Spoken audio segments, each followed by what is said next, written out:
If you've been going around the good old internet looking for the right podcast to fulfill your New York Yankees needs, well, I'll be the first to deliver the good news to you. You have found it. Here on Yapping Yankees with me, your host, Mike Scudero, you and I will be discussing the latest news, takes, and talk throughout the entire Yankee universe.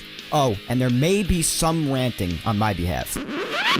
Yeah. Anyway, what do you say we get to it? Let's get to yapping! Well, hello there, my fellow Yankee fans, and welcome to episode 250 of the Yapping Yankees podcast. As always, I am your host, Mike Scudero, your friendly neighborhood Yankee yapper with the best yap in all the land.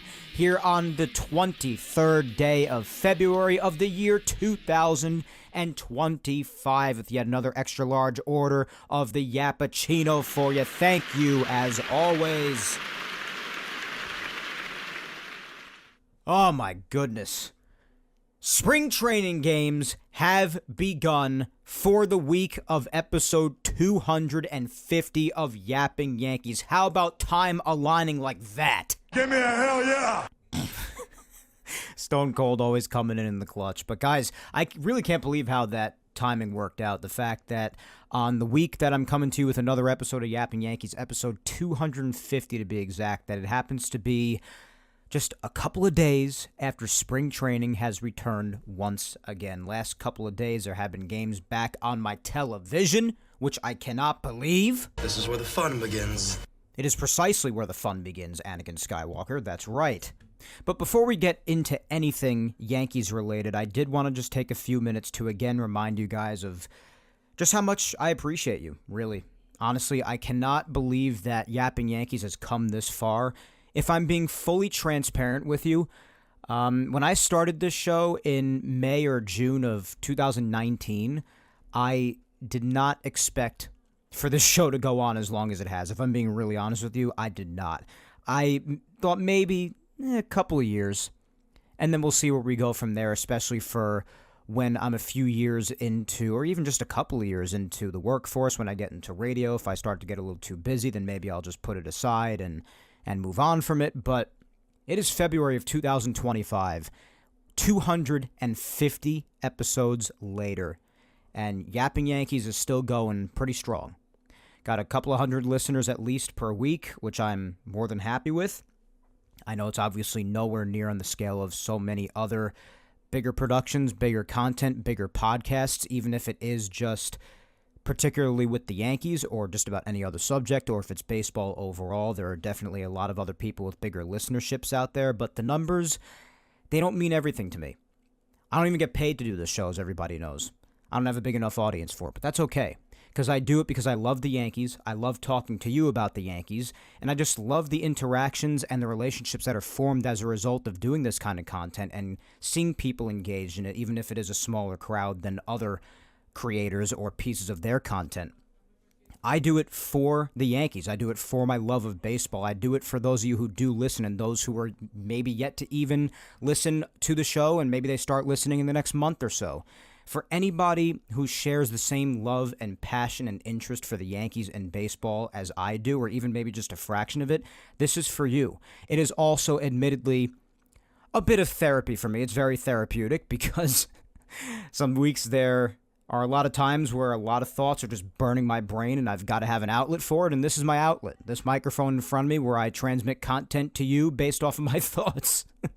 And it does help me to vent it out every once in a while. So it does act in that form as well. But regardless, as I do that, it's not nearly as exciting if I didn't have you awesome listeners out there to consume it and to even interact with it like so many of you often do. And I just have to thank you for that from the bottom of my heart, because as I've expressed many a times before on the show, and I'll say it again, there are countless other options out there.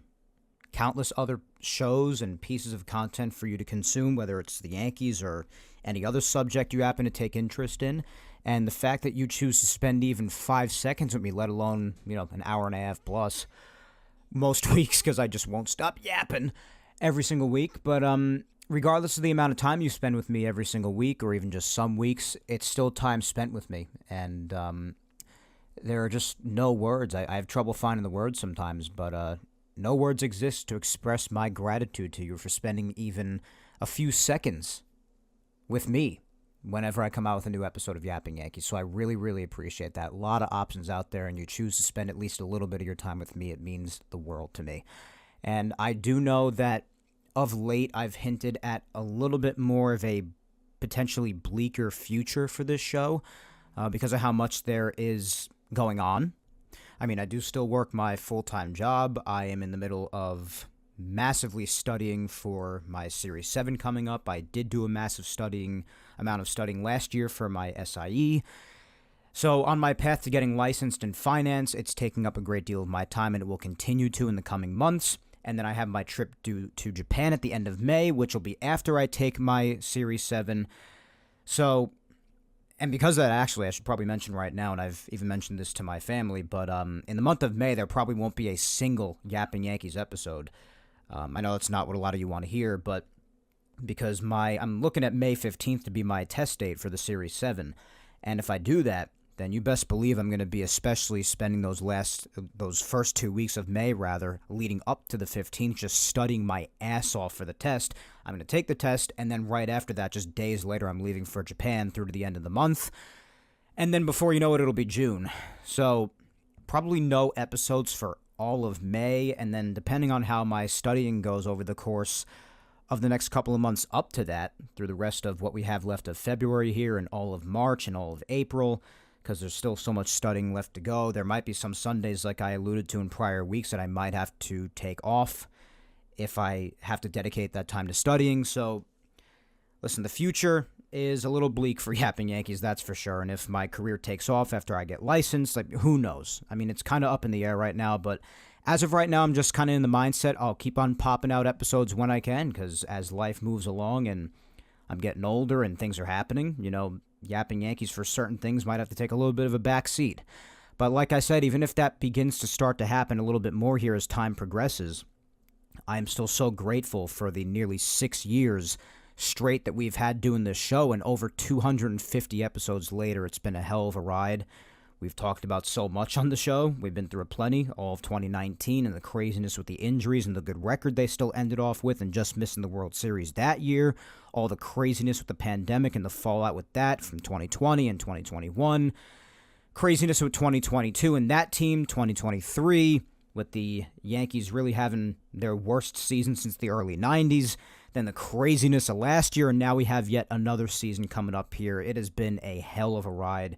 I've probably gotten to cover more craziness in a 6-year time span for this show than just about any other 6-year time span in any other group of 6 years for any other show.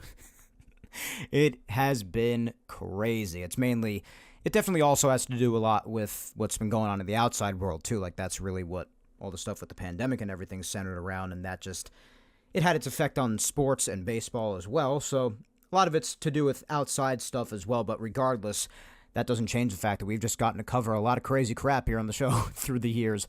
So I will never forget that, and I'll continue to cherish that as we keep on going forward and pressing on with this show. And we'll just do as many episodes as we can as life continues to throw more at me, my friends. That's really all I can say, but I am just extremely, extremely grateful that this show has gone for nearly 6 years straight, strong, and that it's going to continue to do that right up until the moment it doesn't. I don't know when that moment's going to be, but regardless, the journey has been awesome, and we'll keep on pressing on as long as we can here, my friends. 250 episodes. That is crazy. Thank you so, so much for sticking with me on this journey. Again, whether you're listening for a couple of weeks or the entire time the show has been in existence since 2019, I love and appreciate you more than you can know. Thank you. But now that that is out of the way, why don't we waste no time and just get into everything that we got to talk about today, and there is a great deal. Between injuries already rearing their ugly heads before games even got underway, when the first priority of offseason and spring training is to just make sure that everybody is healthy for when the regular season comes around, Aaron Boone's extension, a sudden change in the Yankee organization that has been there for nearly a half a century, having people talking up and down and ripping each other's throats out over it like they do with everything because people just love a good old-fashioned argument. Oh, you know we are so back as soon as there is drama in Yankee land, guys. Oh my gosh, we have so much to talk about, so let's get right into it. I don't even know where to begin, if I'm being really honest with you, because there is just so much to talk about. Talking about injuries, talking about Boone, talking about the big rule change. Oh my gosh, where do I even start? I guess I'll start with the injuries. So let's get right into Yankees news with the injuries as far as those are concerned. So the beginning of camp was unfortunately met with a lot of injury news from Mr. Aaron Boone.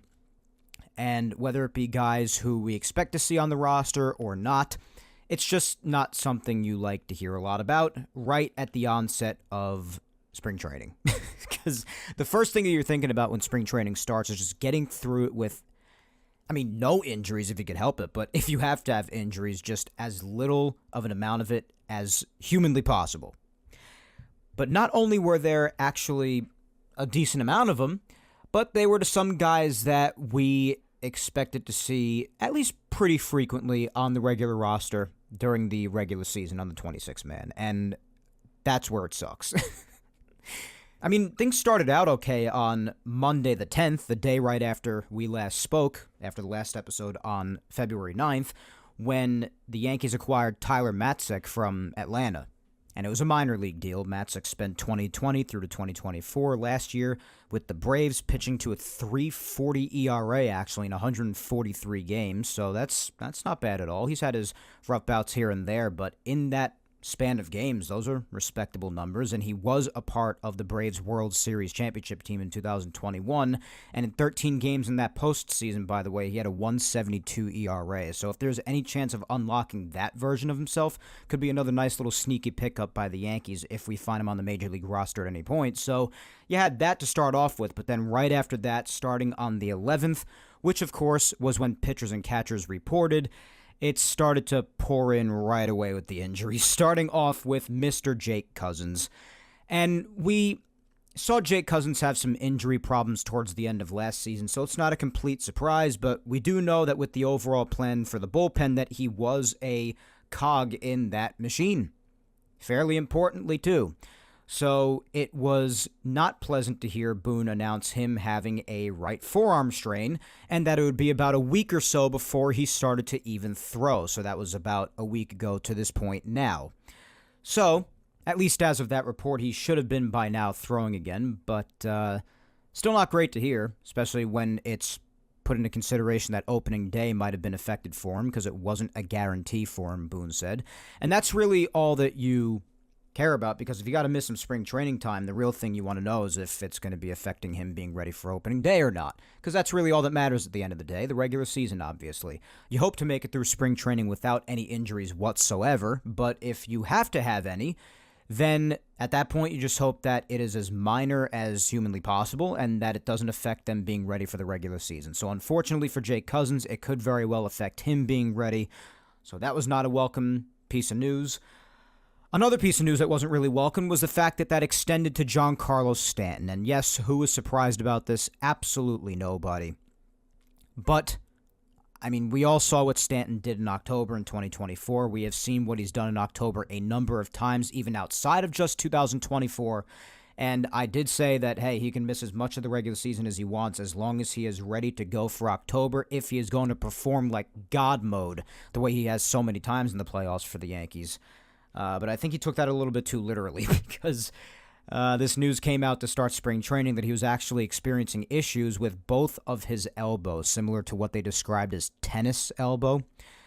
And even though we might be willing to cut him some slack because of his October heroics, the fact that he and Soto basically single-handedly led them to the World Series more or less, but still nonetheless, you hate to hear about this, and despite your leniency, you say, well, this still sucks, and it does.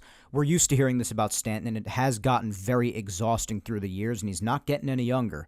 So I wouldn't hold my breath for it to get much better if I were you. I think a lot of us have been just trained to completely expect this of Stanton, so maybe it impacts us less than others. But the thing that has me not as worried, and I know that when it comes to injuries, you can't really rely too much on what the Yankees say necessarily all the time. I know we're not entitled to every single little minute detail, but still, a lot of things have happened where we're told one thing and another thing happens. I mean, regardless of whether or not that it changes in the moment, that does happen sometimes, and you can't account for that if you're the Yankees. But nonetheless, you got to be very careful when you take them at their word in certain instances, so I am being a little cautious with this, but the fact that they said something has me a little bit less stressed. A little something that they said. They said that it was actually something that he was dealing with throughout much of the regular season last year and even in the playoffs, when he was still able to do what he did, despite apparently still having felt this problem with both of his elbows. So upon hearing that, I can only be so concerned if he was still able to do what he did when he was having pain in his elbows the entire time. So I guess we'll see about his timeline. I mean, absolutely no one is surprised, and the Yankees didn't really give any definitive timeline. They just said that his opening day is probably in jeopardy because he's more behind than everybody typically is by this point, and it might be quite a few days before we even see him take action in any sort of spring training exhibition game. So I'm really taking the Yankees at their word here that he has really had this for a while and that he's played through it, and this just really them being smart and trying to get ahead of it so he doesn't miss as much time this year. But if this is a problem that he's going to have regularly going forward, then I think it's safe to assume, regardless of how ahead of it you get, that this is going to be a problem that Stanton deals with basically a lot of the time, if not all the time, in the remainder of his future. Because, again, he's not getting any younger. And if this problem with his elbows is going to keep flaring up the more he plays, it's only going to get worse over time. So that's not great. But if he is able to play through it and still perform the way that we've seen him perform when he's apparently already been dealing with this sort of pain, like I said before, it's tough to get too worried about it, despite being bummed out that Stanton's having yet even more injury troubles. Damn! Yeah, damn is right. Oh, it's so annoying. I hate this being like the first things you hear right when the boys get to camp, and you're so excited to see them take the field and do their drills and games coming up soon, and then you just got to be hit with an endless barrage of crap that happened in the offseason or crap that took place even last season that we didn't hear about at all, but they're just mentioning now because it might actually be affecting them more than it did before. It's just so annoying. So we'll see what happens with Stanton going forward with this double elbow flare-up of his and see just how much time it makes him miss and how much it might even be affecting him when he does take the field again. And you hope, obviously, that it doesn't. But even Trent Grisham had a hamstring issue about a month or so ago during the offseason. But, again, right when they came to camp and he was doing his drills, his running drills and whatnot, and some guys showed up really early, like Bellinger and Goldschmidt. A lot of the new acquisitions, they showed up early, which is always awesome to see. But at least when Trent was doing his running drills, because I'm pretty sure that he reported earlier than the position players had to, when he was doing his running drills, he was running near at full strength, at least the Yankees said. And that was days ago. And apparently now he's about a week or so away, Aaron Boone said today or yesterday. I believe it might have been today when they asked for an update on him. So he's about a week away or so from seeing him in spring training action. So if they're correct about his prognosis and his diagnosis of his hamstring problem that he sustained over the winter, then it really shouldn't be affecting him all that much if he only misses about a week or so of spring training games. Hopefully he can catch up and be ready for opening day. So I wouldn't be too worried about that. Shouldn't really be too much of an issue. Operative word always being should or shouldn't, like I did with Stanton when discussing Yankee injuries, obviously, because you always have to preface everything in this arena with those words, Yankee injuries. Got to be very careful with that. Also, just a day or two ago, it was also announced, and didn't really expect to see him this year anyway, so there's only so much that you are concerned about this from a major league roster standpoint, but from a prospect standpoint, this is just the last thing you want to hear. We know how important this guy is to the Yankees minor league system, let alone just the pitching prospects overall and any other promising arms they have to look to in the near future. But it was just announced also that Chase Hampton is hurt once again. He's had some injury problems, but this ranks towards the top, if not at the very top for him, unfortunately, because at first he was diagnosed with a right flexor strain and a possible UCL injury. And we all know the alarms that go off in all of our minds when we hear the three-letter acronym UCL. And unfortunately, that would ring true this time around because just a couple of days ago, it was announced that he got Tommy John surgery. Yeah, not great. So he is absolutely cooked for a while. Definitely going to miss all of 2025 at the very least, maybe even a little bit of 26, especially because he's a pitcher, which is obviously even worse than if an outfielder, for instance, like Jason Dominguez or Aaron Hicks, for instance, were to get this surgery. It's much worse than that since he's a pitcher. So that's a really tough blow to the Yankees system, particularly amongst their top pitching prospect rankings, and he's definitely towards, if not at the very top of that. So that is really, really crappy news. Really, really crappy. Chase Hampton done for the foreseeable future. So obviously we wish him the utmost speedy recovery possible, especially where Tommy John is concerned. That absolutely sucks. So that's a little mini barrage of injury news that we got right at the onset of pitchers and catchers reporting, and you pray to God that we don't hear anything else for the rest of camp because we just want to get through spring training unscathed here and get to opening day as healthy as freaking possible. Last year I felt like they were so much better off, like right at the start of camp and then all the way through it. 2024 was just...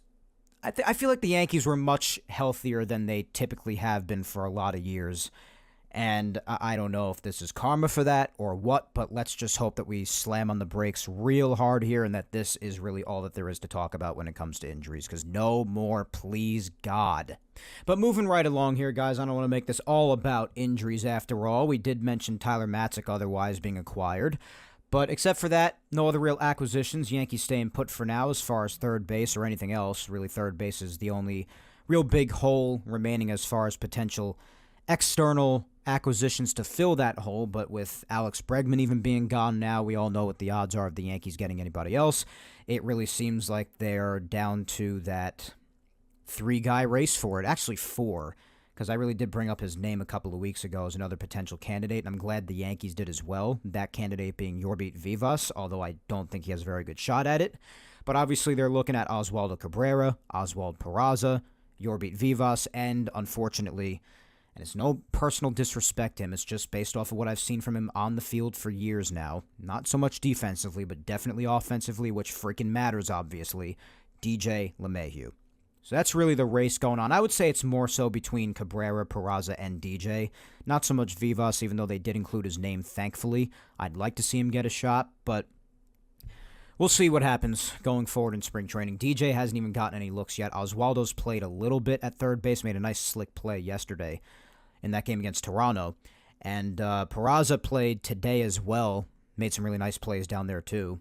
So it'll be interesting to see how it shakes out and what the Yankees decide to do. But outside of that position, obviously I wouldn't really expect the Yankees to make any other major moves, and they have not. So otherwise, last two big things to talk about. One of them is the least surprising thing of all time, and the other is probably the most surprising thing of all time. So very interesting contrast there as far as the next two things that are being talked about here. It'll probably dominate most of the rest of the show outside of the social media segment later on, which, by the way, spoiler alert, is a Q&A finally today. We're getting away from the open-ended questions just for 1 week. It's been forever since I did a Q&A, so it'd actually be nice to hear some questions from you guys for once, for the first time in a while, and I'll be sure to answer those. But next couple of points of discussion will probably take us right through to that. I'm not looking to do a longer episode tonight like I usually do because I got some studying to do before I go to sleep tonight.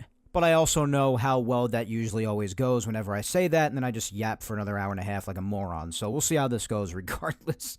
But the next couple of points of discussion, other than injuries and any other piece of news outside the next couple of things I'm about to talk about. Firstly, I guess I'll tackle this because despite not being surprised by it whatsoever, and I'm sure that you guys know I'm already not surprised by it at all because of how much I've expected it for months now, even so far back as while the World Series was going on, if you recall. But I still feel pretty strongly about it. But it was announced the other day that the Yankees extended Aaron Boone once again. It's a 2-year extension through to 2027. It could be worse. Could have been like a 5-year or a 6-year. I mean, listen, 2 years is not the end of the world, so I will say that. But needless to say, I am not happy about this at all, as you could probably imagine, because I'm not the biggest Boone fan. Now, this is not to say that I think Boone is the biggest problem. I think this was quite a misconception the other day when I was talking to some people about this on Twitter, because I obviously had a reaction to it on Twitter. And while I would say most people agreed with me, there are some out there who defend Boone to the ends of the earth. And a big point of their argument is mentioning that he's just kind of there to be Cashman's mouthpiece, or like, who else is out there? Like, we might as well just stick with him, sort of a thing.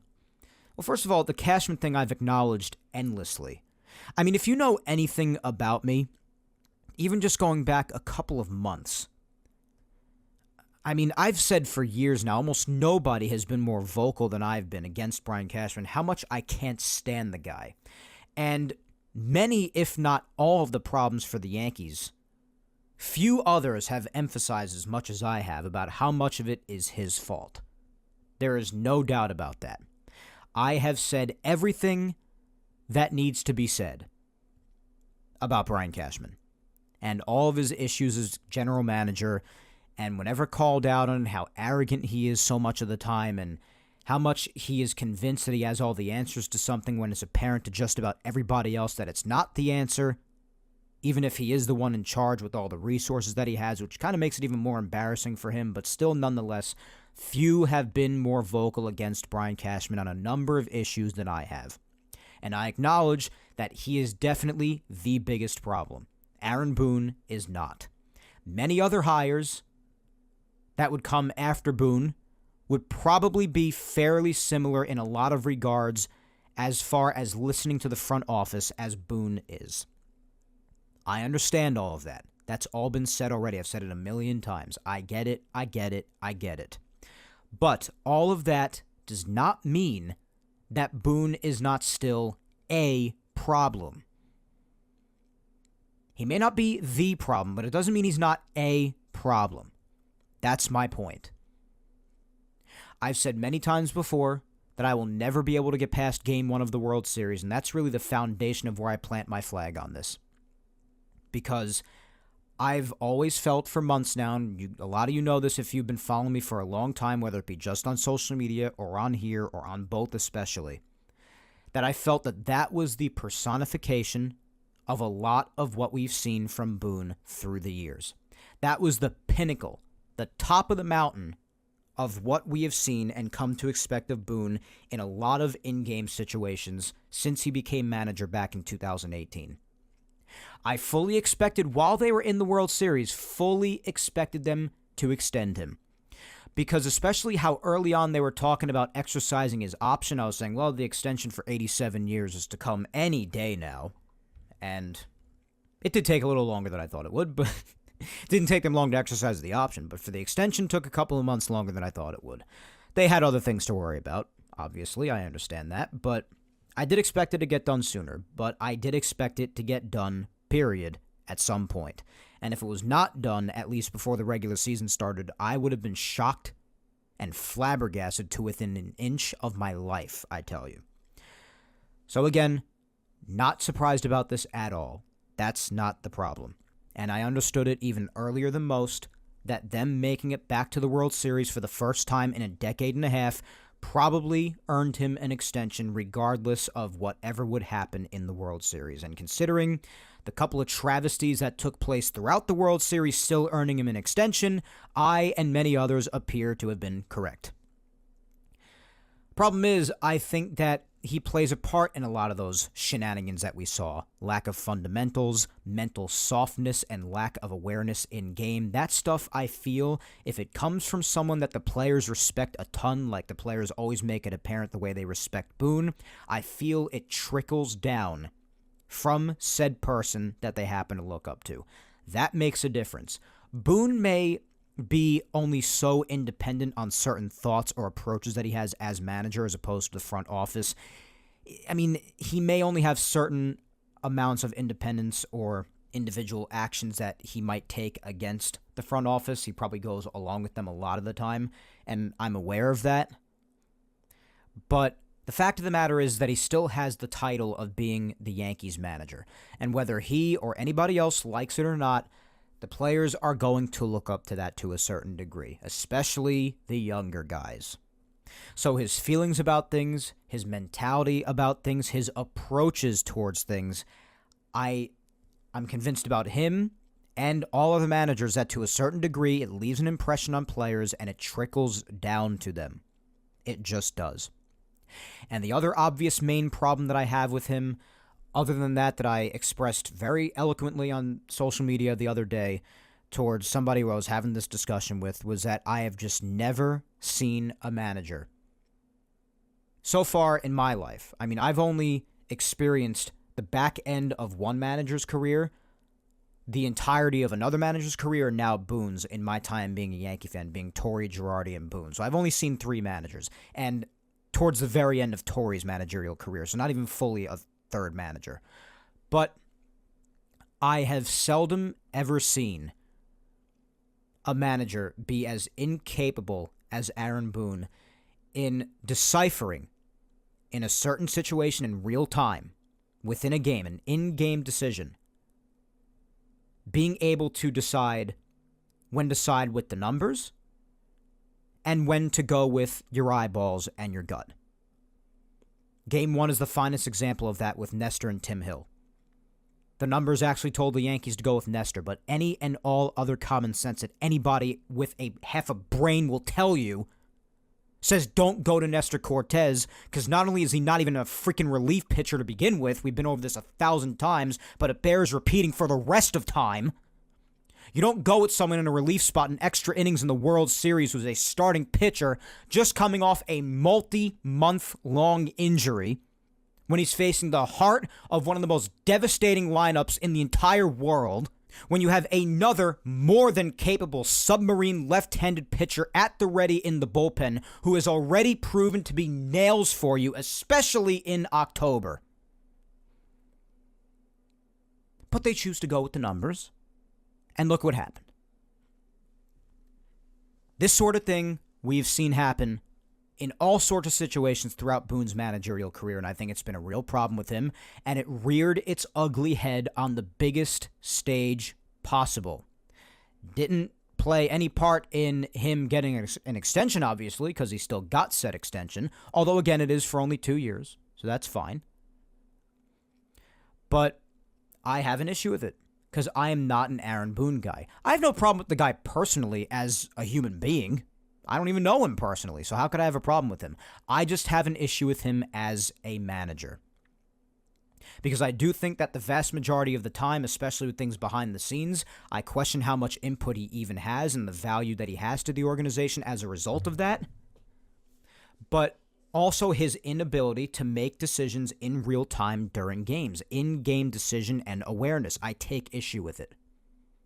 And Game 1 is the pinnacle of that. And for people telling me to get over it or move past it, well, we just have different mindsets and mentalities then, because what other better examples could you use than things that happen in the World freaking Series, which is what you fight to play in every single year to begin with the entire world watching. The entire baseball world. All eyes on you. And then games 1 and 5 happen. Plus, with how much of a difference it could have made in the World Series with the correct decision potentially being made to start the series and having the series begin with a win instead of a loss, you know the kind of an effect that has at the start of a series? Like, I don't care how much you love a guy or want to defend him. How could you possibly paint that in the light of not being as big of a deal as you'd like it to be when it's the start of a championship round? And it had as much riding on it as it did.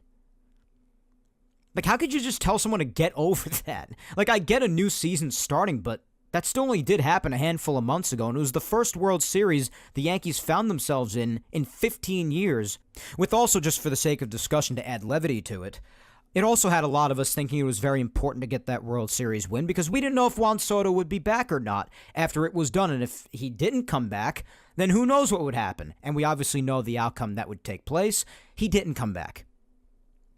Now, the Yankees pivoted the way they did, and I give them a lot of credit for much of it, rightfully so. But still, it's kind of up in the air at this point. I would still say they're one of the better teams in the entire league, but it's a little bit more up in the air that Juan Soto's not back and a part of that lineup. It's okay to acknowledge that. Both can be true. That they can still be a top team in the league, but losing Juan Soto is a massive deal. Both can be true. A lot of people like to say it's either or it's just black and white. It's not. Just like most things, including this Boone issue, which takes me to my next point with how people are receiving this. And this is the black and white issue that I'm talking about. The weird thing is that, like, when this news came out, I feel like mere months ago, right after the World Series happened, after, as we've well established, one of the single worst decisions any of us have ever seen in baseball history, I mean, people were just reaffirming left and right how awful he is. And how bad it is that he's in charge of those kinds of decisions on that big of a stage. But now, like, my timeline has been filled for the last few days now with people convincing themselves that this isn't a bad thing. Now, I certainly think that there are definitely worse things that could happen to the Yankees outside of this, particularly on the field to an actual player. But I gotta say, like, the cope is kind of crazy. The copium's off the charts. Like, I couldn't find almost a single person to defend Aaron Boone just like a couple of months ago. And now most of my timeline was this is a good thing. Worse things could happen. Like, no, it's okay to still mention how you just don't like the guy as a manager and you don't think he's a good fit as a manager here. Like, it's okay to have that opinion. We may not be the ones in the trenches in the organization every single day, but, like, it's okay as a fan to have an opinion based off of observations you've made for years now. There's no small sample size that Boone's had as a manager. He's been here for, like, 8 years now. 7, 8 years. Been around a while. I mean, just because we're not at all surprised that this happened doesn't mean it's okay or it's a good thing. Hell, I'm probably less surprised than most. Doesn't mean I have any less of a problem with it. I mean, after Game 1, I understand that time passes, people calm down, but I mean, even like a month after Game 1, and rightfully so, people were ripping him to shreds. And now he's at least partially to blame for the lack of fundamentals and the clown show display that was even put up in Game 5. I understand he wasn't on the field for that. That is definitely on the players first and foremost. Trust me, you're not going to get any argument from me on that. But, again, it trickles down. But primarily Game 1, since that was really the one that was really on him, since that last decision was a huge chunk of it, obviously, to bring in Nestor over Tim Hill. And we've seen that happen a lot. That's just part of it. Like I mentioned before, we've seen it happen a ton. It was just on the biggest stage this time for further emphasis, for the entire baseball world to see in case they haven't already. But now now that the extension's done, it's fine all of a sudden. Like, that's all I'm saying. It's just kind of a weird switch. It's just strange. I didn't expect that. I expected more people to rightfully be taking issue with it. And again, like I said before, I understand it's only 2 years and it's done now, so there's, no amount of bitching and complaining is going to do anything about it. I understand that. I'm fully aware of that, but that doesn't mean I can't express my opinion on it or anybody else can't.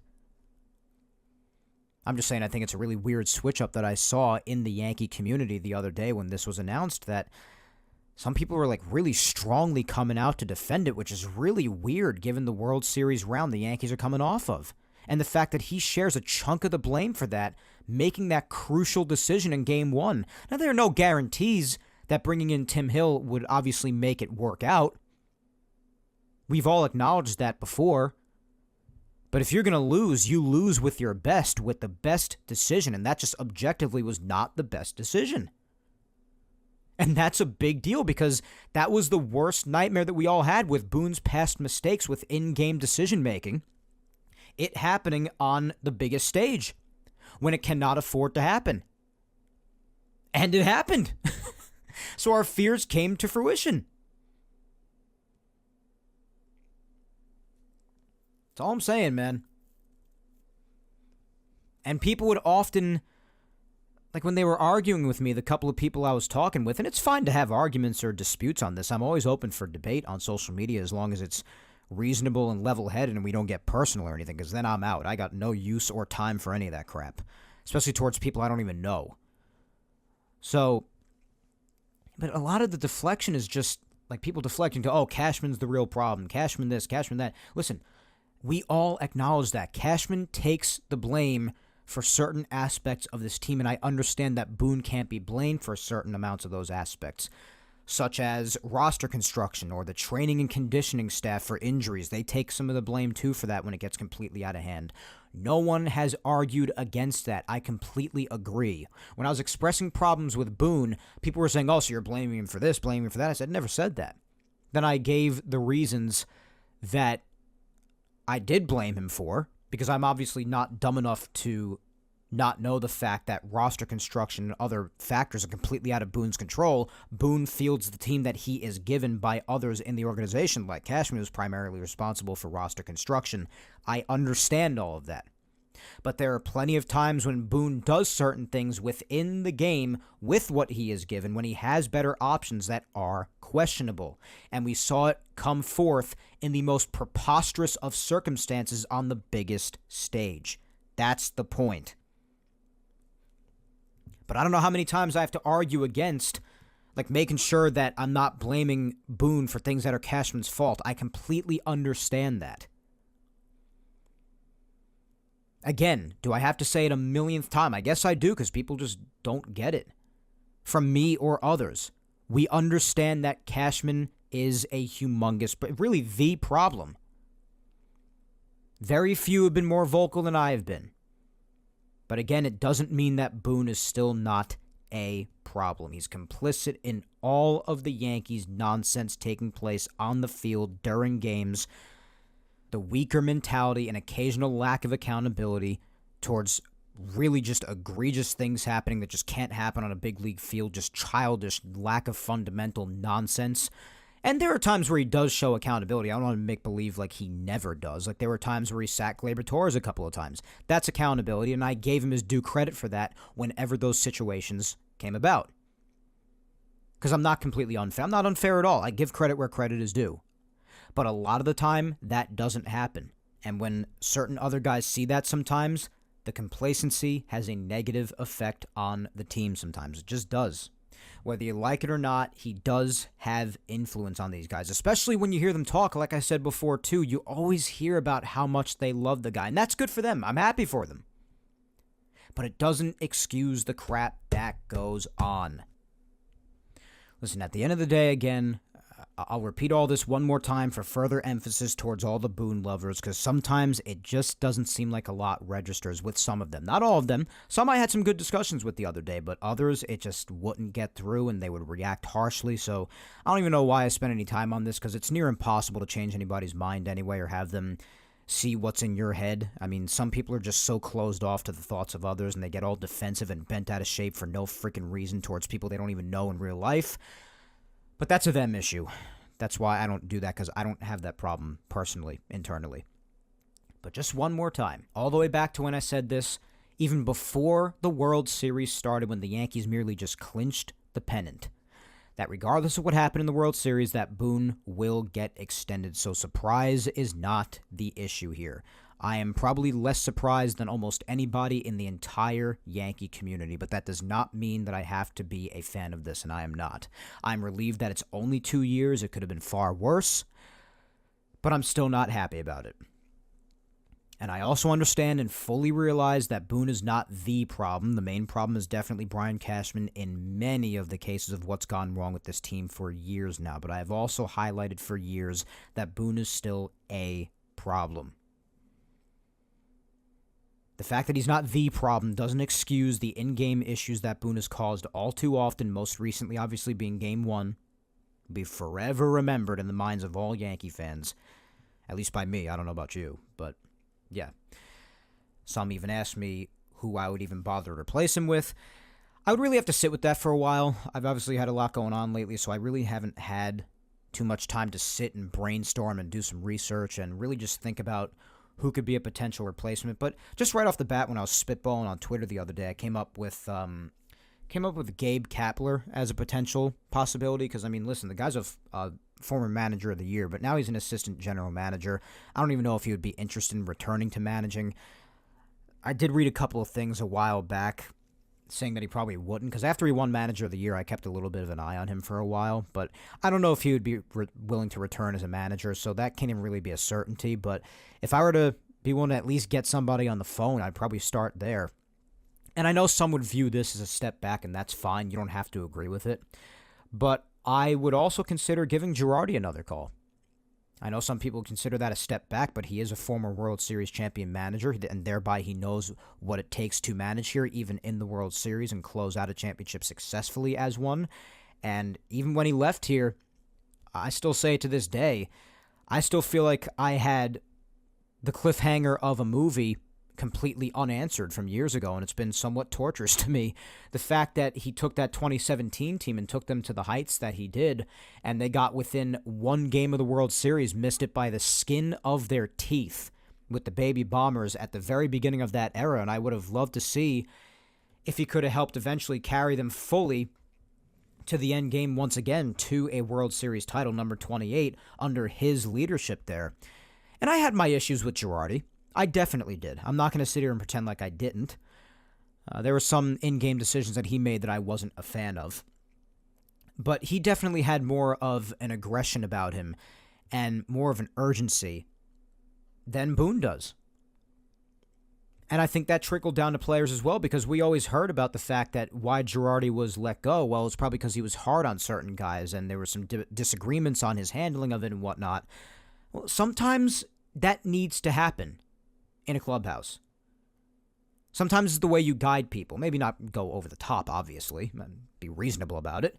But I don't know. I would have liked to have seen where he took them after that. After he got so close in 2017 with this next group of guys here. I'd like to see that. And I also did have a great deal of respect of what he was able to contribute as manager to teams that were really bad, the heights that he was still able to take them to. Take like the 2013 and 2014 teams, and even 2016, the win total that he was able to carry them to and help them towards, when those teams, especially 13 and 14, 16 had a little bit of hope because Judge came up and you were starting to look to the future a little bit, and you had the three-headed monster at the back end of the bullpen with Miller, Betances, Chapman, and there were certain good aspects of the team with 16 and some things you were looking forward to with the Baby Bomber era imminent, but especially like 13 and 14, still carrying teams to the mid to upper 80s and wins when they had like almost nobody good. Like, I respected the way he did certain things. Again, some issues with in-game decisions.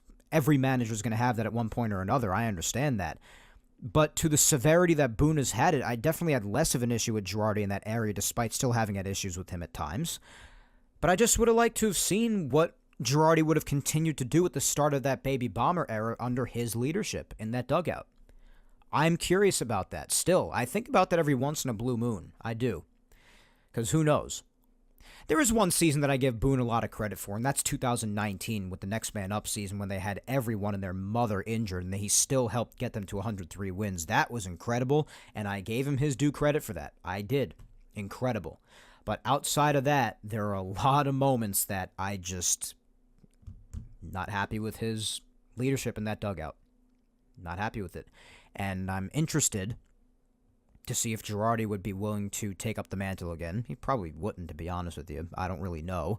I don't know what he's thinking.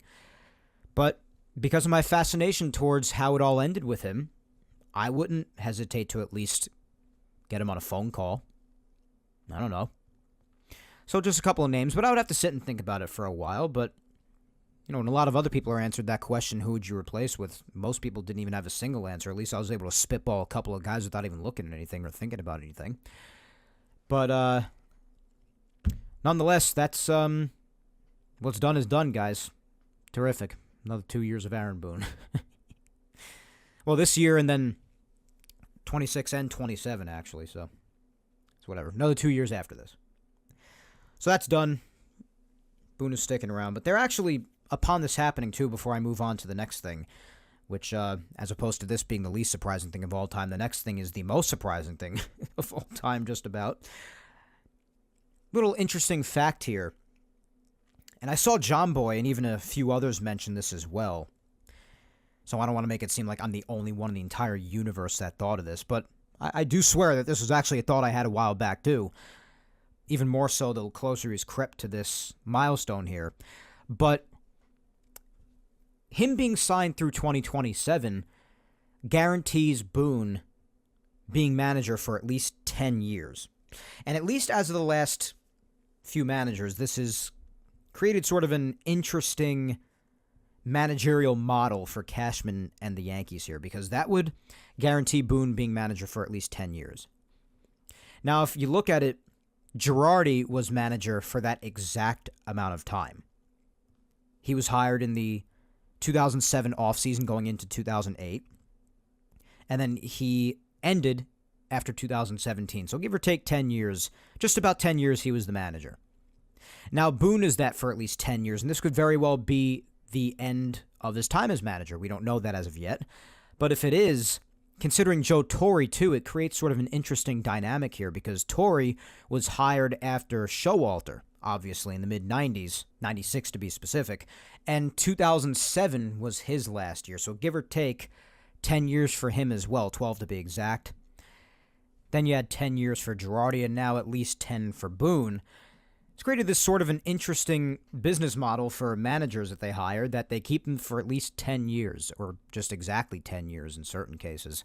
So that seems to be the landmark, at least as of things since the mid-90s for Brian Cashman and the Yankees when it comes to hiring managers. So if they stick to that, this could very well be the last time we see Aaron Boone signed on as manager. Again, I don't know. They seem to like the guy a lot, so that might not even be a consideration in their head.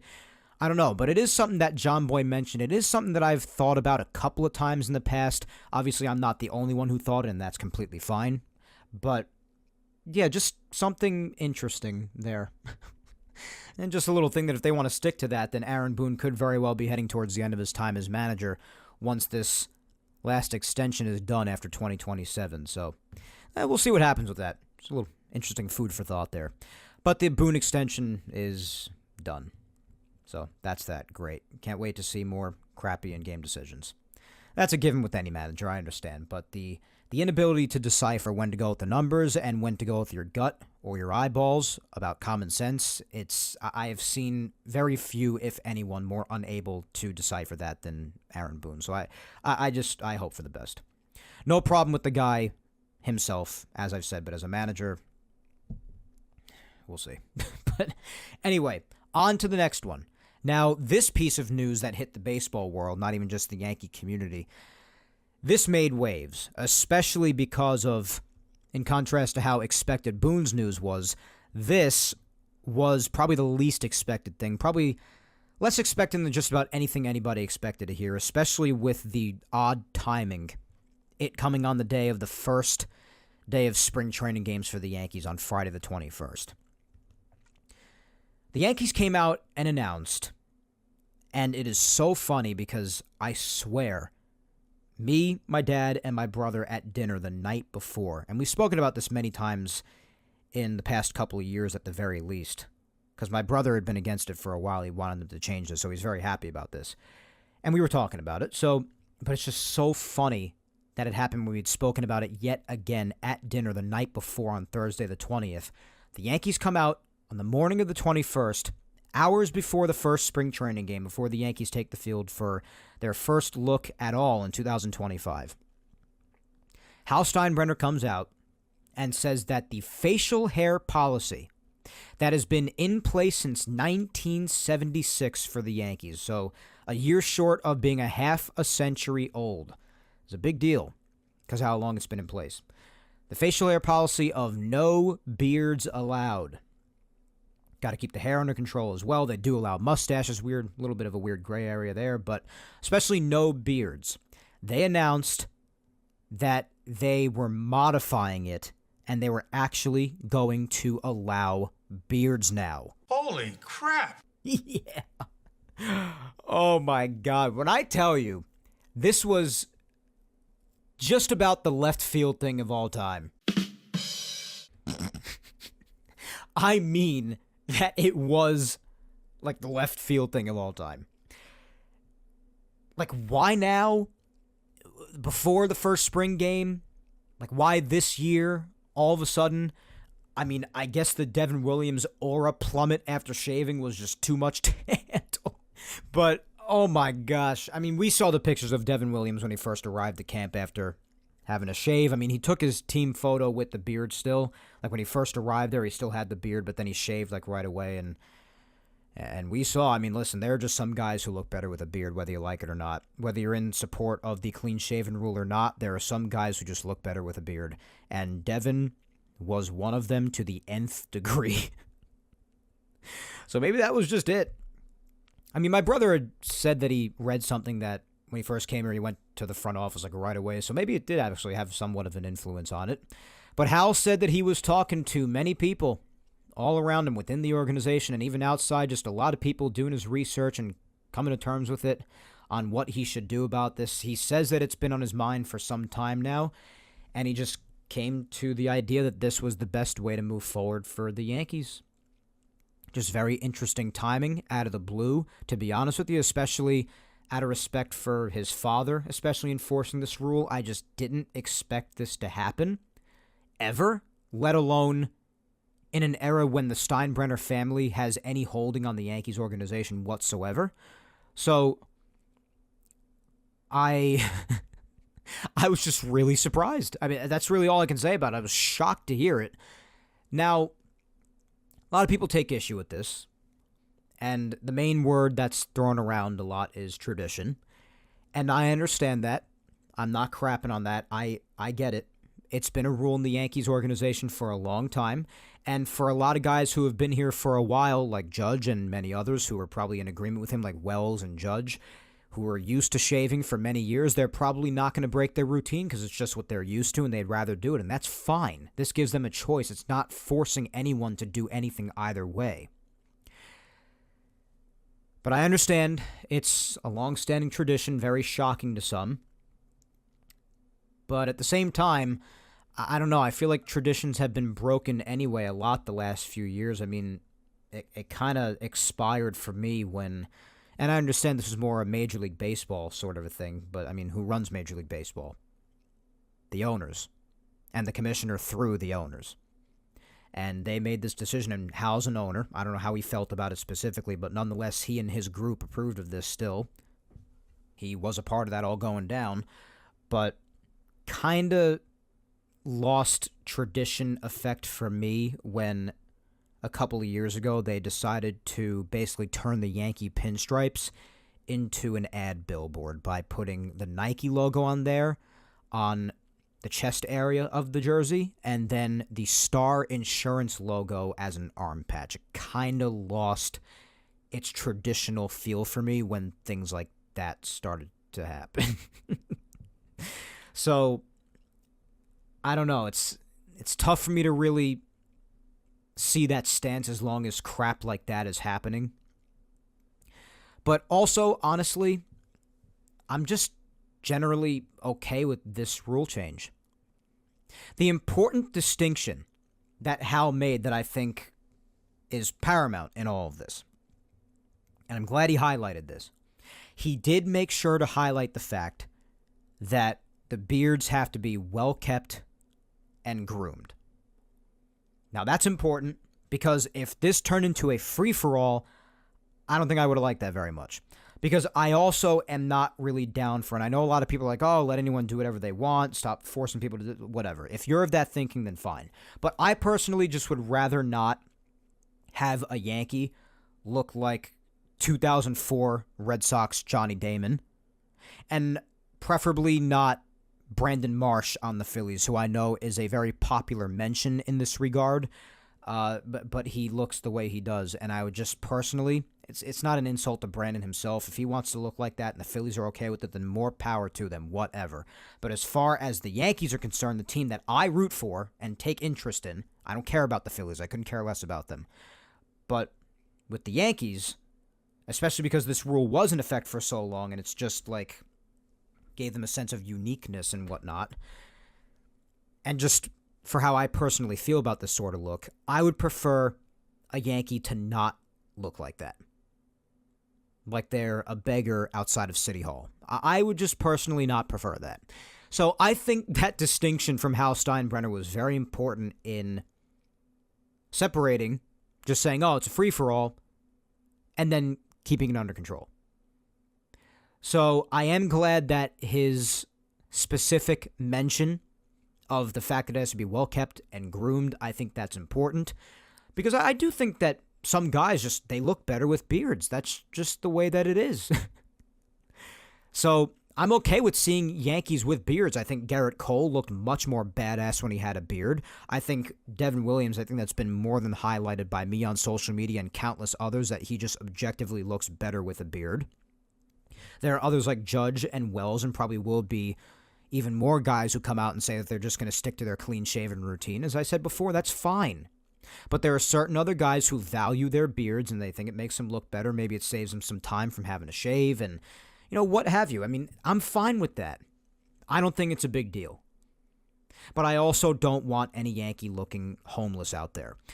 So that's why I was a big fan of that distinction that Hal Steinbrenner highlighted when talking about all this. So I think this is perfect. And like I mentioned before at the start of this, when I was just talking to my brother and my dad about this at dinner the very night before, as we had for years prior to that, I even mentioned once again that I would be in favor of allowing guys to have beards if it's not allowed to get out of control. And that's exactly what Hal did the next day. So honestly, because I said that, and because it's how I truly feel, I really don't have an issue with it at all.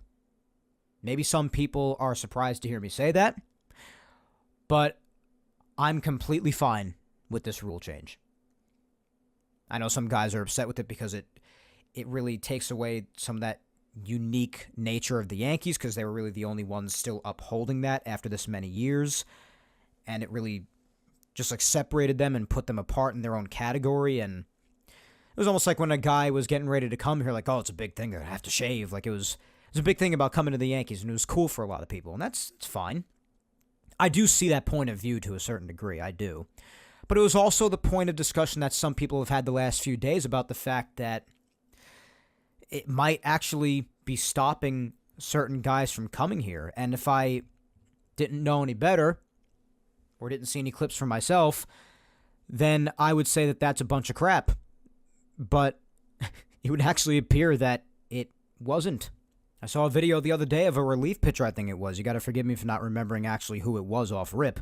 But he just straight up said that if he hits free agency and that facial hair policy of no beards was still in effect, he would have told his agent right away that he wants nothing to do with the Yankees. And I mean, if more players feel that way than they've let on, and it's an important potential target in the future, then that would actually be a problem.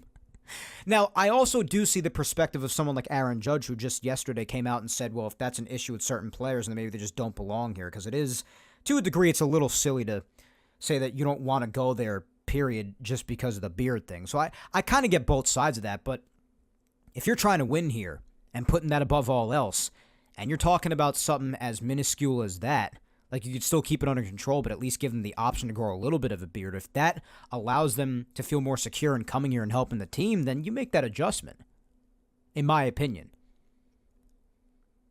Now, I know a lot of people are still opposed to just kowtowing to players because of how well they're compensated and taken care of, especially when they make their big money, and they don't need to be kowtowed to anymore.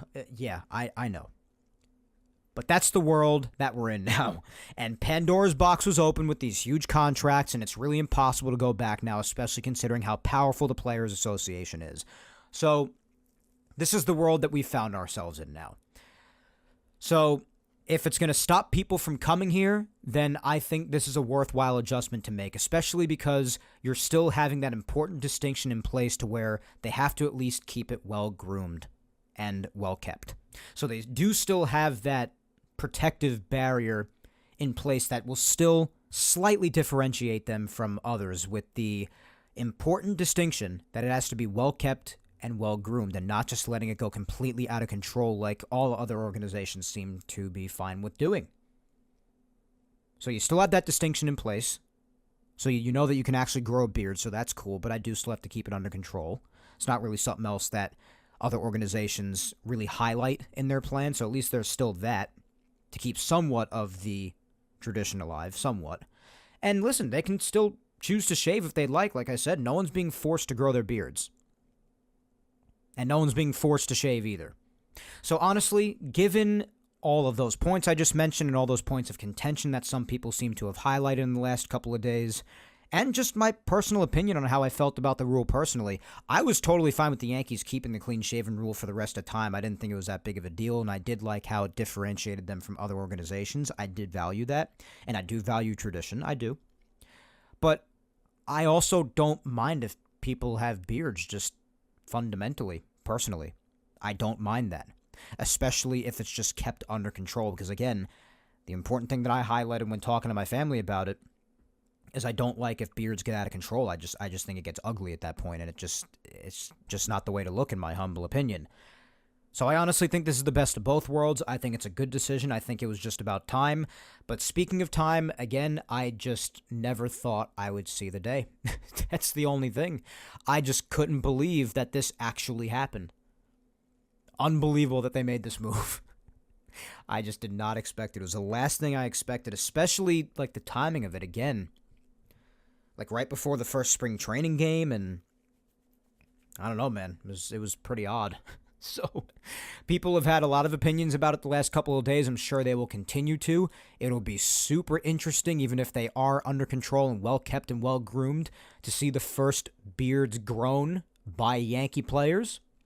It'll be really interesting to see, man. There are a couple of guys, especially guys like Williams and Cole, like I said, guys that I think will really benefit from the bearded look once again, so long as they keep it under control.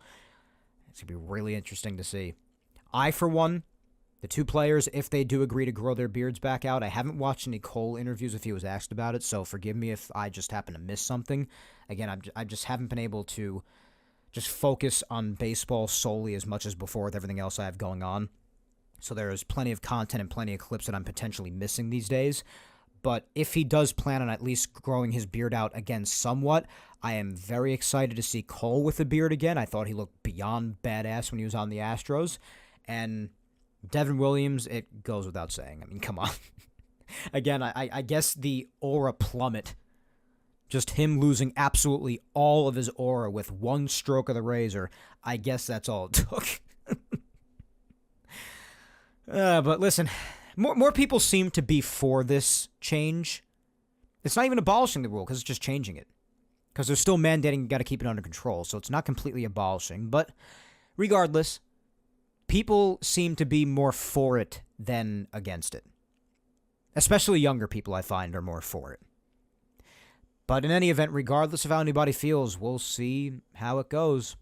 It's certainly going to be a change, that's for sure. And people pretending like it's not a big deal at all, well, I also don't agree with that. Because, again, this has been a rule that's been enforced with the Yankees for just about a half a century now. It's been a while. I know guys before that like Berra and Babe and Lou and all those guys, like I guess they had the option, if they wanted to have beards. Many of them still didn't anyway. Back then, just looking well cut and cleaned and everything just really was part of the style back then, so a lot of them didn't do it anyway. I know this didn't come into effect until 1976, but that's still a long time ago, guys, for a rule like that to be in this organization. And it does play a big role because it's like one of the first things that people always mention whenever the Yankees acquire new players, especially those who have always been known to have a beard. So, we'll see. Super interesting. But really the only other thing to touch upon before getting to social media and wrapping up this show, guys, is the fact, again, that spring training games have begun. Give me a hell yeah! Man, Stone Cold is really excited that spring training is underway. But this did start on Friday. I did mention a couple of weeks ago that especially if we didn't talk on the 16th, and we obviously did not. But I did mention that if we were to talk again in 2 weeks on the 23rd here today, that spring training will have already gotten underway, and it has. It did start on Friday the 21st. That first day saw Marcus Stroman starting the game. He looked okay. Pitched 1 inning, gave up 2 hits, and struck out 1. No runs allowed. Will Warren pitched after that. He looked pretty good, which is encouraging because we all know how concerned I've been about how Will Warren looked a lot of the time when he made appearances in the majors. But also after that, Brubaker got an inning as well, because the Yankees acquired Brubaker back in 24, but we all know that he would spend the rest of the year injured, so we never got to see him. So could be another interesting arm in the mix. But other than that, we got our first looks at a lot of the fresh new faces on this team. Bellinger, Goldschmidt, a lot of the like. We saw Jason Dominguez leading off, which is not too much of a surprise because we all heard that he could be in play for potential leadoff looks when the regular season comes around, which I don't necessarily agree with. I'd rather see him get some middle-of-the-order opportunities, but regardless, we'll see what they end up going with. But you got to see him play a bit and get more reps in left field. They're playing the hell out of him out there, which I'm glad to see because he needs as much work out there as he can get, because if they're not going to move him back to center, they got to make sure that he can play well out there, because as many defensive improvements as they have made this winter to be a much more sound fundamental team, Jason having a really tough time out in left field will not be a fun thing to experience for the duration of the whole year if it continues on. So keep having him work out there and learn it. He's young. He's a sponge. He's going to take in all of his knowledge faster than most, but hopefully he gets accustomed to it. But Bellinger got a hit, and Goldschmidt actually did this as well. Hit a really nice ball to left center field, almost getting out. I thought it was a home run off the bat, possibly. Went down to go get it. Actually got the clip of it. Take a listen. This season. Goldschmidt skies one to left field and deep, going back Morel. It's over his head and up against the wall. 1 run scores. Bellinger will stop at third. Now you'll see Goldschmidt is heading toward third. Coming home is Bellinger. And the Yankees have a 2-0 lead just like that. That's what we like to hear. Audio and courtesy of the S Network, obviously. And I need Goldschmidt to have a really good year, man. I know how he finished off very well after the really slow start. Last year was really the first sign, finally, of him declining in his career. But I just really hope he picks up where he left off last year. I need him to have a good year. I need Paul Goldschmidt to have a good year, because it's still just so cool saying that Goldschmidt is on the Yankees. But if we get the version of himself that was the way he was for most of the beginning of last year, it's going to be rough. So I hope that we don't get that version, and we get this version of him that's going down to get pitches and just golfing the hell out of him to left center. That'd be really nice. But because of those couple of runs that he helped to drive home in that first inning and the 2 more that would come home to score in the 4th, the Yankees managed to win that game 4-0 over the Rays, and it was very ironic, too, to open up against the Rays at George M. Steinbrenner Field, considering, and don't forget this, in the regular season, the Yankees are going to be going to George M. Steinbrenner Field during the year whenever they face the Rays on the road, because the Rays are not playing at Tropicana Field this year because the hurricane ripped the roof off of the Trop, as we remember. And don't forget, we mentioned this months ago here on the show, and it was mentioned everywhere else, that the Rays are playing at George M. Steinbrenner Field as their home park this year. So, a little bit of a look to that. Rays getting accustomed to their new home for 2025. And the Yankees playing them there. That's going to be super weird when the regular season comes around. But the Yankees headed off to Toronto's spring training park the following day, yesterday, for their second game. Starting this game was Rodon. Looked a little bit rough, which is, listen, I know it's exhibition. I couldn't really care less about what happens unless it's with guys who are competing for a position, and it's actually important to see how they do in battling for it. But, yeah, I've been very aggravated with Rodon quite a few times in the past, so even if it is exhibition, him doing badly just rubs me the wrong way. So, went 2 2/3, allowed 5 hits and 3 runs, only struck out 1 guy. First run was allowed on an RBI single by Vlad. Then it was a run came home on a walk, and it was on a bad pitch, a wild pitch by Rodon. And then Alejandro Kirk got an RBI single after that. So, yeah, it wasn't a pleasant outing for him. But there was one good thing that happened in the game that had a lot of eyeballs on it, and it was actually from Mr. Spencer Jones, who I very much liked seeing getting some reps in this game. It's actually very possible, depending on how things go, that he could get some major league looks possibly in 25. I don't know. We'll see. But he's certainly got to cut down on the massive amount of strikeouts we've talked about. He's struggled a lot within the minors. But he did this, and it was awesome to see. The 1-2. In the air, deep left field. Back is R.J. Schreck on the warning track, leaps at the wall, it's gone. A 2-run swing on the ABS challenge. Spencer Jones leaves the yard, and the Blue Jay lead cut in half. And obviously credit to the Blue Jays broadcast for that as well. But, yeah, so that was really nice to see from Spencer. We all know that he has an immense amount of power. After all, people call him the lefty judge, which is very appropriate because he bats from the left-handed side of the plate. His batting stance is similar to Judge if you were to look at Judge's stance from the left side of the plate, and they're the same height at 6'7", so... And they're both outfielders, so there's that. A lot of people call him the lefty judge, and rightfully so. He's just got to cut down on those strikeouts. But that was awesome to see from him. Hold that thought on that challenge that the broadcaster mentioned, because that's another brief thing we're going to be mentioning in a minute. But we saw that in yesterday's game, and that's mainly the center of what people spoke about there. So that's cool. Saw Ben Rice get some looks. He didn't look too great. He actually caught in that game, so that's interesting. He could play a part in the backup catcher thing that they have going on right now, with him and Escara, Jackson, so on and so forth. They have a number of backup catcher candidates. But nonetheless, you also got to see, Rice, Oswaldo, Dom Smith played in the game, Pereira played, so it was good to see him again. Lombard Jr. also played, George Lombard Jr., so got to see some names in yesterday's game despite the 6-4 loss. And then in today's game, a lot more regulars in there. You got Jazz leading off. That's who I would really love to lead off this year for the Yankees. Goldschmidt, Bellinger, Dominguez, Volpe, and Escara, who I like Escara as the potential backup catcher option. I like him. So he was in the game today. He got a hit, nice single to right field rather. A lot of regulars in today's game. It was nice. Couldn't get anything going really. They did lose 4-0, but again, it's spring training, so what?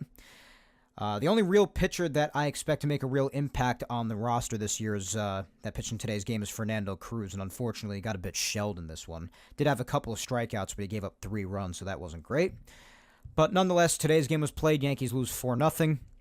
But now tomorrow, they will go to JetBlue Park to face the Red Sox. Tuesdays against the Twins, Wednesday the Cardinals, Thursday the Phillies, Friday the Blue Jays, Saturday the Astros, and then next Sunday the 2nd, they will be facing the Braves.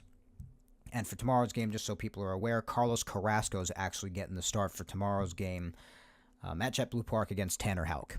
So that'll be interesting.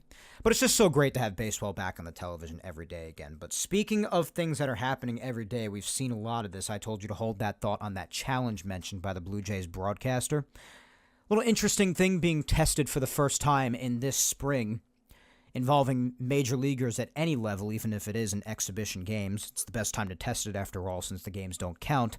But for the first time, we've seen challenges, the concept of challenging balls and strikes. I think it's a good thing.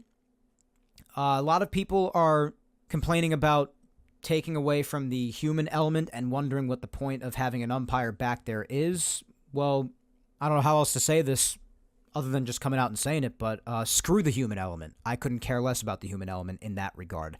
I'm cool with keeping the umpires on the bases. Most calls in that regard are correctly made anyway, and if it's not made, then you can still challenge it. But balls and strikes have such a massive outcome on some games and some moments. I want there to be an opportunity to challenge those, especially if the call is as egregious as some are. Now, some calls have been challenged in the last couple of days, and it's a quick thing, like the batter will just double tap his helmet, and that's a signal to the umpire that they're challenging the call. They'll just say the call is under review. They'll take a look at where the ball was, and they make the call within like 5 seconds. It's very quick. So, especially if there's a number of times they're allowed to do it, which there will be in the event of it happening only a couple of times, so there's talk of it being reserved for late in games or in big situations, and that's fine. That's how it should be. You shouldn't be allowed to do it every single time, because then things will get out of hand, have every single other freaking call being challenged. But especially in the sense of it just being challenged a certain amount of times and reserving it, because that also incorporates some strategy into the game, so that's interesting as well.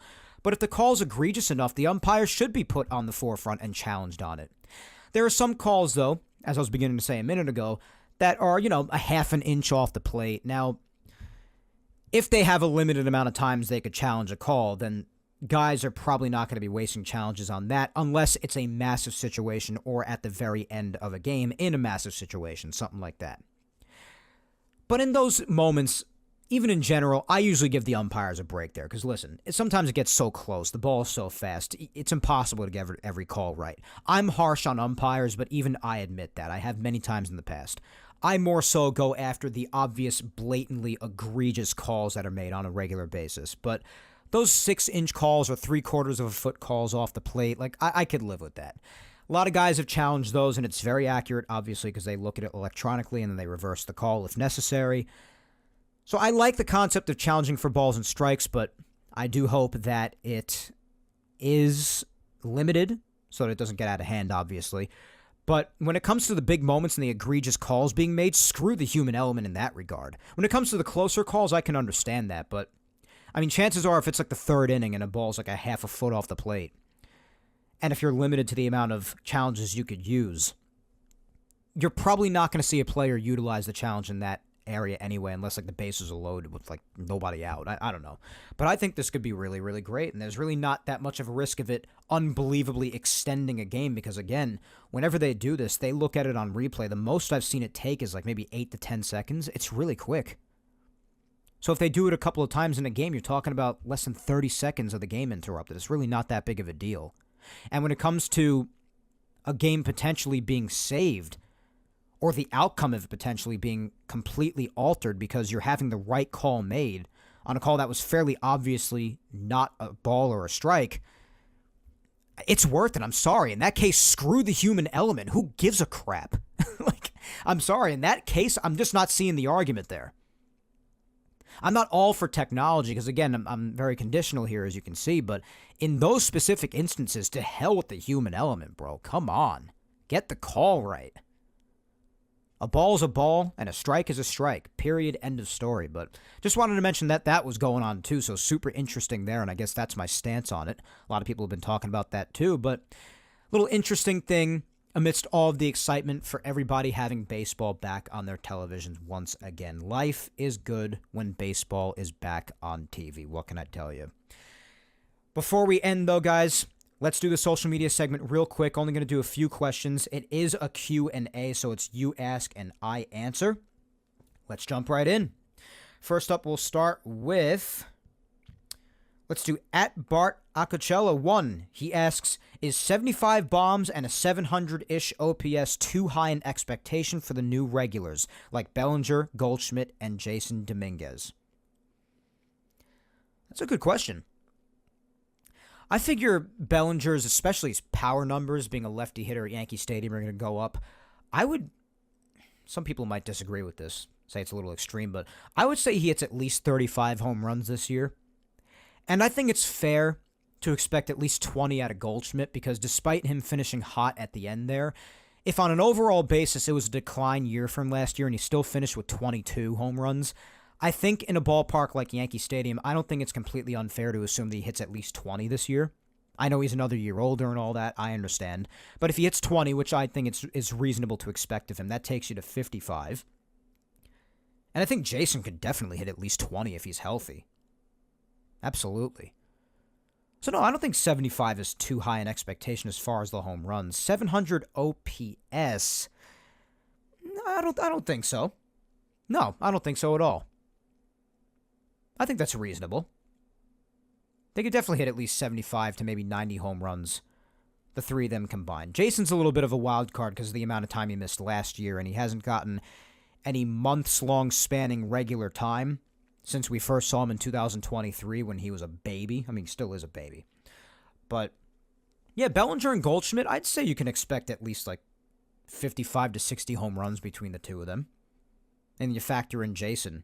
Yeah. So I'll say no. I don't think that's too high of an expectation at all. Up next, let's do my good buddy James at Rebirth Chaos 09, and he asks, who wins the third base job, and also does Stroman get traded before opening day? Good questions. Winning the third base job? I really don't know. I don't know who the Yankees are going to go with. I know who I'd like to see there for at least a little while, but I don't know who's actually going to win it. It's either going to be DJ or Oswaldo as far as what they side with, because they just love DJ so much, and if he's healthy, I just feel like he's already going to have an edge in the Yankees' mind. I don't know. Because Oswaldo's mainly seen as a super utility guy, which he is. But I do think at least for a little while, especially if it's just for a little bit. Because if you play him too much, like I've said, then he gets exposed. But if it's for a little bit, I wouldn't mind him having some time there as the regular third baseman. But the one that I'd be really curious for, I am fascinated by Vivas. I'd like to see what he can do. But the one that I would like to see at least for a little bit, mainly because he's out of options, and I know he's been hurt a lot too, so that's outside of their control, but you just screwed with his career so much after everything deviated off course with him. But I'd like to see Peraza get a shot there. I like how he looks there, down at third, and I want to see what he could do for a few weeks. I mean, if it's just no good, I mean, they don't have any other options with him anyway. If they're not to hold on to him or use him, they're going to have to DFA him and risk losing him to another team anyway. Otherwise, he'll just be outrighted back to AAA and off the 40-man. They don't have any other options with him. So I would just say screw it and see what he's got. Because they spoke so highly of him for years anyway. I mean, how many years did we hear that they wanted, ideally, him and Volpe up the middle in the middle infield? And how surprised he even was, and how some other people even were, that Volpe won the shortstop job over him at the time. We've heard about Peraza for years, yet his career has been screwed with for as many years as it has been, and then he suffered all of his injury troubles. Just give him another shot. I'd like to see him there. But if not, then I guess Oswaldo. Because I don't... Vivas is a big question mark, as much as I'd like to see him get a shot there. And I don't want DJ LeMahieu being any part of an everyday starter. I just don't anymore. I love the guy personally. I think he's very amusing with his personality and whatnot. I don't have any issues with him personally, obviously. So no offense to anybody who likes him a lot. No offense at all. But I just don't think it's a stage of his career anymore where he can play every day. I know the Yankees always say, oh, we can't turn away a healthy DJ if he's really healthy with what he can do. But what he can do was last seen years ago. We're not talking about this being done, like, very recently. He's dealt with some very serious, heavy-hitting injuries, and his career has been completely derailed for years because of them, and just his natural decline as he continues to age. I'm just not for this at this point in time. So to me, the real competition has to come down to Cabrera and Peraza. And I'd like to see Peraza get some time there. You got no more options anyway with him. And does Stroman get traded before opening day? That's a really good question. I don't know. Because he did basically say that he has no intention of being part of the bullpen, and the Yankees have a full rotation already. I know that the Yankees also hinted at Clark Schmidt, his most Aaron Boone quote of all time, saying his back was barking at him. Or crank. No, he didn't say barking. He said that a lot in the past. But no, he said it was a cranky back. Cranky back. Most Aaron Boone quote of all time. But I mean, if anybody else has any injury problems and they need some more time to get ready, then I guess Stroman slides into there for the time being. But otherwise, when they have all 5 of those guys ready to go, Cole, Fried, Rodon, Schmidt, and Heel, and Stroman is not willing to take a bullpen position, well, then there's not really many other options for him. And it was a little bit awkward when he first arrived because people were making a big deal about him not showing up after the initial arrival, and then he didn't show up for 2 days, and even though he technically doesn't have to, so he's well within his right. But I don't know. People are making a big deal about it. I was worried about it being awkward. It seemed like it was awkward. So we'll see how it goes. I don't know. The Stroman situation is one of the weirder situations I've seen in a long time in baseball, so I honestly don't know what the hell is going to happen with that. I don't know if they trade him. The closer it gets to opening day, the less likely, in my opinion, it is. But I could be wrong. We'll see. Rebecca at Peace Now for Life says, if it were up to you, who would be the third baseman on opening day? Just choosing from who the Yankees have available to them now, no trades or signings. I'm interested to hear your thoughts as I know what I'd like to see. Well, I'll just kind of reiterate what I just said to James's reply, Rebecca.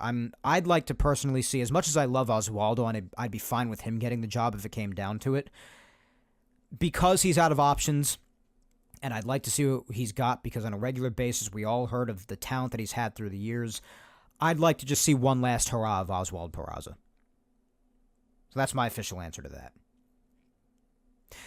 Laura at Laura_Icemont. My buddy Laura asks, which of the newest Yankee acquisitions are you most excited about? Definitely Bellinger. Definitely excited about Cody. I love how excited he is to be here. I've envisioned him in pinstripes for a lot of years, especially because his dad was here, Clay Bellinger, in the past. And I don't know, just I'm looking very forward to him being here. That long swing of his, I'm very much looking forward to seeing if Yankee Stadium increases his numbers at all. I don't know, I just feel like he's meant to be a Yankee. It's kind of like how I felt when Rizzo came over. Like, I just envisioned Rizzo in pinstripes for so many years. Same sort of thing with Cody Bellinger, kind of. So, we'll see. But Bellinger's probably the one I'm most excited for. It's probably probably closely followed by Devin Williams. Very interested to see how Devin is in the back of that bullpen. Spencer at Musician DMD asks, Stanton's elbow matter has stirred up debate amongst Yankee fans about whether the team ever should have signed him. Some forget that he was signed in the wake of the Ohtani signing with the Angels, as well as his own MVP 59 home run season. Despite the setbacks, I personally have never regretted signing him. He is one of the most prolific home run hitters and is still the most dangerous hitter in the game today. How do you feel about this? Have you ever regretted the Yankees signing Stanton? Well, they did trade for him. It wasn't a signing. But as much as I wish he didn't have so many injury complications, I mean, especially because of how he's performing in October, I can't say that I've regretted it, no. I've been a big Stanton guy, so it's tough for me to say that I do regret it. I really don't. I'm glad the Yankees have him, especially for October, what he's proven he could do there, because that's really the main thing that matters in Yankee land here. The injuries is tough to deal with. It's very tough. Not going to mince words with that. And I don't excuse him for it. But no, I don't regret trading for him. No. Especially not after, as you even mentioned, that 59 home run season. Definitely not. That and the fact that he turns into God in the playoffs. All right, let's finish off, last but not least, with my mom, Julia Gina Scudero, before we wrap up here. Over an hour and a half again. Damn it. It never works. Anyway, my mom asks, here we are at spring training time once again. My question is, since the loss of Juan Soto, the obnoxious Juan Soto, she said, do you think the offense during the offseason acquired will be enough? I'm very pleased with the pitching changes and additions. I'm worried that there's even a thought on using DJ. He needs to be gone, period. Enough of these useless allegiances to players who can't play anymore. I do, however, feel we have a better rounded team, fundamentally, as opposed to last year, and Volpe had better wow us this year, too. It's getting a little old now. Plenty of times he has not played well for the promise of what he was supposed to be. That's it. Thanks, Mike. Let's go, Yankees. Oof. As always, a lot to unpack with my mom's reply. The obnoxious Juan Soto. I did chuckle at that. It's very funny. He did homer in his first spring training at bat with the Mets. I thought that was very amusing. Hey, listen, good for him. What's done is done. It's whatever. But, listen, you can't replace him, especially individually, like I said, so that is what it is. But I've been very clear with the fact that I was mostly very happy with how the Yankees pivoted. Couple of things that I was a little miffed about that they did or didn't do, but otherwise, for the most part, I was very happy with most of their acquisitions. Bellinger, Devin Williams. I even had my positive spins about Goldschmidt, and obviously Max Fried, duh. So yeah, especially from a pitching standpoint, like you said, yes, great stuff. I think they did a very nice job, as well as they could have been, minus not getting a third baseman. But otherwise, yeah, better fundamental team. I agree with that. And while I very much respect DJ for what he was able to accomplish in his first 2 years here, at this point in time in 2025, I completely agree that that should not even be a consideration. I understand why it is for the Yankees, but I personally don't think that it should be. And yeah, especially with Volpe, there have been a lot of times of disappointment, but I'm hoping that he picks up where he left off from how he did for most of the playoffs. He did not have a bad postseason at all. I mean, he had that throwing error in the dirt in Game 5, part of that clown show inning. But other than that, had himself pretty nice postseason, so I'm hoping that he picks up where he left off from there, and he doesn't disappoint. But other than that, guys, that is just about it for the social media segment. Upon realizing how late it's been, gotta cut it off eventually here, because I have things to do. So, that is all for episode 250 of Yapping Yankees today. But again, I thank you so much for interacting with the Q&A. I'm sorry if I did not get to you, but nonetheless, I really appreciate every single one of you for interacting, and thank you again so much for sticking with me for 250 freaking episodes. I am speechless when I try to come to terms with that in my own mind, but I cannot believe that that is how far Yapping Yankees has come. We will see how much more gas it has left in the tank as far as the future. We hope a lot, but I cannot express my gratitude to each and every one of you enough for sticking with me the way you have, and just, even if you hopped on board recently, just being a part of Yapping Yankees for 250 episodes. God bless all of you, honestly. I love all of you guys. Definitely deserving of a round of applause. With that being said, though, guys, if you have not already, a couple of my usual last reminders, please remember to follow me on all social medias. Facebook fan page, Mike Scudero NY. My Twitter or X is at Mike Scudero. My Instagram is Mike Scuds97. Subscribe to Yapping Yankees on all 4 of the platforms it is available on. That's YouTube, Apple, Spotify, and SoundCloud. Like, subscribe, comment wherever you may be listening to show your love like you always do such a great job at doing, my good people. And if you have the time, if you missed any past Yapping Yankees episodes, do not worry. If you go to Apple, Spotify, or SoundCloud, you can hear every single Yapping Yankees episode all the way up to today, going all the way back to episode 1 almost 6 years ago. But if you would rather listen on YouTube, if you're a YouTube listener, that's totally fine too. But just know that I only started uploading on there starting at episode 34. So episodes 34 up to episode 250 could be heard on YouTube. But once again, I thank you 3,000 for listening to me yap today. As always, my good friends, I have been your host, Mike Scudero, and we shall yap again in 2 weeks on March 9th when I come at you with episode 251 of Yapping Yankees. Again, unless something major happens, then I'll be back next week with you. But even through spring training, we're keeping the bi-weekly format going, at least for now, because of how much I've got going on in my life, obviously. So I hope you guys understand that, but it's something necessary that just has to be done right now. But March 9th, we shall be yapping again for episode 251. But until then, guys, as always, hang in there, be patient, please stay safe, look out for your loved ones, go ahead and kick life's ass this week, as always, my friends. It should be much easier to do that now that you have the motivation from baseball being back every day. And once more, since I can't afford to say it enough, again, guys, thank you so much for being with me for 250 episodes. Absolutely incredible. And in the meantime, until we yap again, I hope you continue to enjoy the hell out of Yankees baseball the next couple of weeks, albeit exhibition, but it's still baseball nonetheless. Enjoy it as I will be. Take care, and let's go Yanks.